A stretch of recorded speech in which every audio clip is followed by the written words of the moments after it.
இன்றைக்கி இன்ஸ்டன்ட் வீட் ஹல்வா எப்படி பண்ணலான்னு பார்க்கலாம் வாங்க. இதுக்கு ஒரு பவுல் எடுத்துக்கோங்க.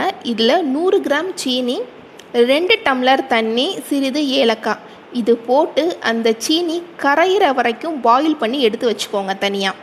இப்போ இன்னொரு பேனில் கீயை ஹீட் பண்ணிக்கோங்க.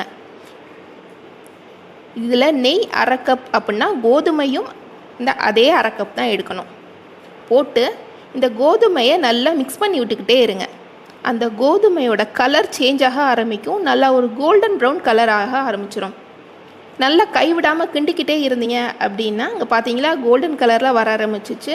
இன்னமுமே கிண்டணும், நம்ம கைவிடாமல் நல்லா மிக்ஸ் பண்ணிக்கிட்டே இருங்க.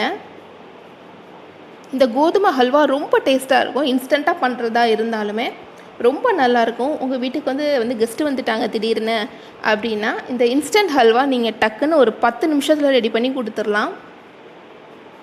நல்லா மிக்ஸ் பண்ணி விட்ருங்க. அந்த சுகர் சிரப் இருக்கு இல்லையா, அந்த இது அந்த ஸ்ட்ரிங் பதம் அப்போல்லாம் ஒன்றுமே அவசியம் இல்லை. இந்த ரெட்டை கம்பி பதம் இதெல்லாம் சொல்லுவாங்கள்ல, அதெல்லாம் தேவையில்லை. அந்த சுகர் நல்லா மெல்ட் ஆகணும், அதுதான் அதோட பதமே. இப்போ கொஞ்சம் கொஞ்சமாக அந்த சீனி தண்ணி இருக்குல்ல, அதை ஊற்றி ஊற்றி மிக்ஸ் பண்ணி விடுங்க. நல்லா கைவிடாமல் கிண்டிகிட்டே இருங்க. அது நல்லா அந்த கட்டி விலகாமல் இருக்கணும்.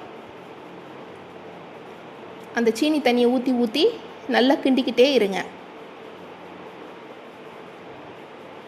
நீங்கள் அந்த தண்ணி ஊற்ற ஊற்ற நல்லா கிண்ட கிண்ட உங்களுக்கு அந்த குவான்டிட்டி அதிகமாக தாங்க வரும். நீங்கள் 1/2 கப் தானே போடுறோம் கோதுமை, நம்மளுக்கு காணுமான்னு நினைக்க வேண்டாம். நீங்கள் ஊற்ற ஊற்ற பார்த்தீங்கன்னா நம்ம 1/2 கப் தான் போட்டிருக்கோம். இப்போ பார்த்தீங்கன்னா எவ்வளோ வருதுன்னு உங்களுக்கே நல்லாவே தெரியும். நல்லா கிண்டிகிட்டே இருங்க. நம்ம ஊற்றின கீ, அது கூட கோதுமை மாவு, இந்த சுகர் எல்லாமே சேர்ந்து நல்லா வேகணும். ஒரு 5 நிமிஷம் நல்லா கிண்டி விட்டுக்கிட்டே இருந்தீங்க அப்படின்னா அந்த பேனில் இருந்து ஒட்டாமல் வர்றது தான் கரெக்டான ஸ்டேஜ். இப்போ பார்த்தீங்கன்னா அந்த பேனில் ஒட்டவே இல்லை, நீங்கள் பார்த்தீங்கன்னாவே தெரியும். இந்த ஸ்டேஜில் வறுத்து வச்ச முந்திரி பருப்பை ஆட் பண்ணிக்கோங்க. முந்திரி பருப்பை ஆட் பண்ணி நீங்கள் சர்வ் பண்ணலாம். ரொம்ப டேஸ்டான இன்ஸ்டன்ட் வீட் ஹல்வா ரெடி.